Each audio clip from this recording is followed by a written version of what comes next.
हिंगोलीच्या शिरपेचात आता एक मानाचा तुरा खोला जाणार आहे। त्यामुळे संपूर्ण देशाचा मान जो आहे तो अजून जागतिक स्तरावर मोठा होणार आहे। हिंगोलीच्या औंढा नागनाथ तालुक्यामध्ये लिगो रिसर्च सेंटर जे आहे ते उभारलं जाते, त्याचं काम जे आता प्रगतीपथावर आहे। आपण या ठिकाणी हे बघू शकता, एक प्राथमिक स्वरूपाचं या ठिकाणी हे कार्यालय उघडण्यात आलेलं आहे। या ठिकाणी अनेक वेगवेगळ्या रूम, वेगवेगळे हॉल जे ते काढण्यात आले ते या ठिकाणी अनेक शास्त्रज्ञ जे ते भविष्यामध्ये जे जमिनीत होणाऱ्या वेगवेगळ्या लहरी आहेत, वेगवेगळ्या हालचाली आहेत, त्याचा अभ्यास करणार आहेत। आणि या संपूर्ण या ठिकाणची पाहणी करण्यासाठी हिंगोलीचे खासदार हेमंत पाटील या ठिकाणी आलेले आहेत। खूप उशिरा या ठिकाणी पाहणी करतायत। काय महत्व वाटलं आणि या ठिकाणी काय वेगळंपण असणार आहे, काय सांगता येईल?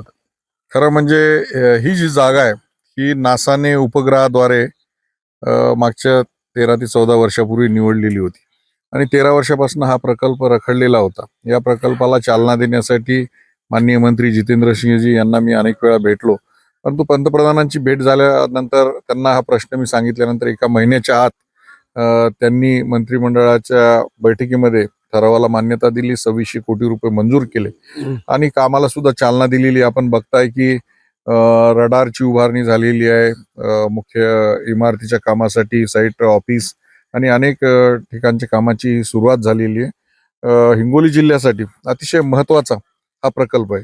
आजपर्यंत आमचा जिल्हा नाव उद्योग जिल्हा म्हणून ओळखला जायचा। या जिल्ह्याची ओळख आता हळदीसाठी झालेली आहे। जगात सगळ्यात जास्त हळद पिकवणारा जिल्हा आणि त्यानंतर जगातली दुसऱ्या नंबरची प्रयोगशाळा, अशा पद्धतीचं जगाच्या नकाशावर एक आमच्या हिंगोली जिल्हा येतोय। हे अतिशय महत्वाचं आणि हिंगोलीकरांच्या दृष्टीने भाग्याची गोष्ट आहे। या नासा संशोधन केंद्राचा या लिगोचा थेट संपर्क असणार आहे, परंतु प्रश्न असा निर्माण होतो की हिंगोलीकरांना या लिगोचा काय फायदा होणार आहे? नाही, या माध्यमातून 2600 कोटी रुपये हिंगोली देत आहेत। इथं ज्या काही इमारतींचं बांधकाम होणार आहे यासाठी लागणाऱ्या वस्तू, सिमेंट असेल, स्टील असेल, खडी असेल, तर ही सगळी या आजूबाजूच्या परिसरातल्या व्यापाऱ्यांकडनं खरेदी केल्या जाणार आहे। पेट्रोल पंपवाले असतील, हॉटेल असतील, हे सगळ्या मंडळीला एक वेगळा बूम या प्रकल्पाच्या माध्यमातून मिळणार आहे। आणि जेव्हा प्रकल्प पूर्ण होईल त्यावेळेस देशातलेच नाही तर आंतरराष्ट्रीय जगभरातल्या अनेक देशाची शास्त्रज्ञ इथं येणार आहेत। इथं एक हवाई पट्टी सुद्धा असणार आहे आणि या माध्यमातून एक वेगळं महत्व हे आमच्या आजूबाजूच्या परिसराला प्राप्त होणार आहे। आमच्या भागातले विद्यार्थी सुद्धा इथं जे विज्ञान शिकत आहेत त्यांना सुद्धा मोठ्या प्रमाणामध्ये नोकरी आणि रोजगार इथं निर्माण होणार आहे। नवीन पिढीला एक चालना सुद्धा या प्रकल्पाच्या माध्यमातून मिळणार आहे। म्हणून हा प्रकल्प केवळ हिंगोलीसाठीच नाही, महाराष्ट्रासाठी आणि हिंदुस्थानासाठी अतिशय महत्वाचा प्रकल्प आहे।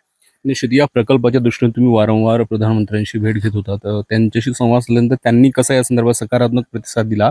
आणि एक दुसरा मुद्दा की हिंगोली या संपूर्ण प्रकल्पाला भेट देण्यासाठी मोदीजी येऊ शकतात का, काय शक्यता? या प्रकल्पाचं भूमिपूजन माननीय पंतप्रधानांच्या हस्ते व्हावं यासाठी पंतप्रधानांना मी विनंतीही केलेली होती।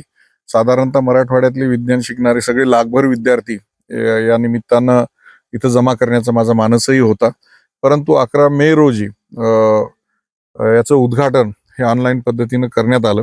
त्या दिवशी अणुऊर्जा विभागाच्या वेगवेगळ्या अनेक प्रकल्पांचं उद्घाटन विविध स्थळावर होतं आणि सगळ्या स्थळांवर त्याच दिवशी जाणं शक्य नव्हतं, परंतु माननीय पंतप्रधानांनी मला अतिशय सकारात्मक असा प्रतिसाद दिलेला आहे आणि त्यांनी सांगितलं की औंढा नागनाथाचं दर्शन मला घ्यायला यायचंय आणि निश्चितच या लिगो प्रयोगशाळेच्या कामाची पाहणी करायला मला यायचंय।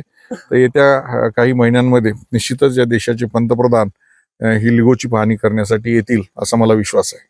निश्चित तर हे होते हिंगोलीचे खासदार हेमंत पाटील आणि अगदी पुढील काही काळामध्ये देशाचे पंतप्रधान नरेंद्र मोदी औंढा नागनाथ येथे लिगोचं जे सुरू असले हे काम आहे ते पाहण्यासाठी येतील आणि यामुळं जे ते हिंगोली जिल्ह्याचं, भारताचं नाव जे ते जागतिक स्तरावर आता घेतलं जाणार आहे।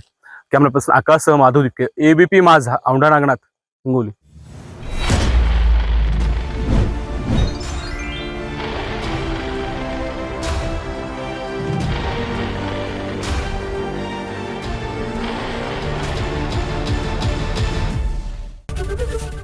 ABP माझा, उघडा डोळे बघा नीट।